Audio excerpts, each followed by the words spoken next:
উত্তরের সীমান্ত ঘেঁষা পঞ্চগড়, চারপাশে মাঠ, বাগান আর নিরিবিলি গ্রাম্য পরিবেশ।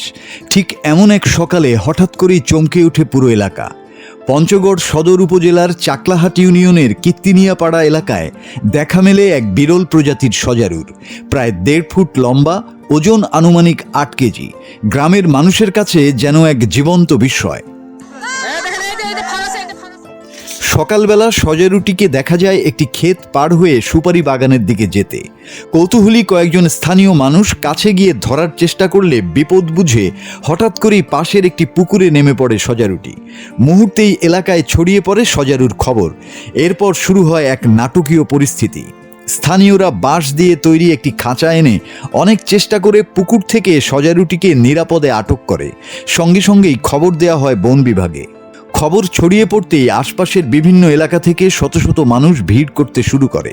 আবাল বৃদ্ধ বনিতা সবাই এক নজর দেখতে চায় এই বিরল প্রাণীকে। কীর্তিনিয়াপাড়া এলাকা তখন রীতিমতো উৎসব মুখর, আবার উত্তেজনাতেও ভরা। একটা প্রাণী আসছিল রাস্তার পাশ থেকে, তখন আমরা সবাই মিলে ধরছিলাম। আমি কোনোদিন এগুলো দেখি নাই, আজকে নতুন দেখলাম। আমাদের গ্রামের ভাষায় বলা হয় এটাকে সেদা। সকালবেলা ওই বাগান বাড়ির জঙ্গল থেকে এটা বের হয়ে চলে বের দেখতে পাইছে। এই দেখার পরে ধাওয়া করতে করতে করতে করতে প্রায় 2-3 ঘন্টা পরে কোনো রকমে পুকুরে পড়ে কোনো রকমে ধরছে। সকালবেলা আমাদের এলাকায় ঢুকেছে, ছেলেবেলা দেখছে, আমরা সবাই মিলি এদেরকে পিটিয়ে আমাদের পুকুরের পাশে ধরে ফেলেছি। এখানে অনেক লোক ছিল, ছেলেবেলা সবাই মিলি ধরে ফেলেছি। খবর পেয়ে বুধবার দুপুরে ঘটনাস্থলে পৌঁছায় পঞ্চগড় বন বিভাগের কর্মীরা। সজারুটিকে উদ্ধার করে নিয়ে যাওয়া হয় তেঁতুলিয়া ইকো পার্কে।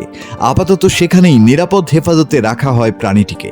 খবর পায়ে আমরা ঘটনাস্থলে অফিসের স্টাফ সহ আমি যাই। ঘটনাস্থলে থেকে আমরা সজারু এই প্রাণীটি উদ্ধার করি এবং অফিস হেফাজতে নিয়ে আসি। অফিসে নিয়ে আসে আমাদের ঊর্ধ্বতন কর্তৃপক্ষের নির্দেশনা অনুযায়ী আমরা তেঁতুলিয়া ইকো পার্ক আমাদের নিজস্ব চিড়িয়াখানায় রাখা হয়, হেফাজতে রাখা হয়। হঠাৎ করেই মানুষের বসতিতে চলে আসা এই সজারু আবারও মনে করিয়ে দেয়, প্রকৃতি এখন নিজের জায়গা খুঁজছে মানুষের মাঝেই। এই প্রাণীটির প্রকৃত আবাসভূমি কি তবে আরও সংকুচিত হয়ে পড়ছে? মাসুদ হাসান, বাংলা টিভি।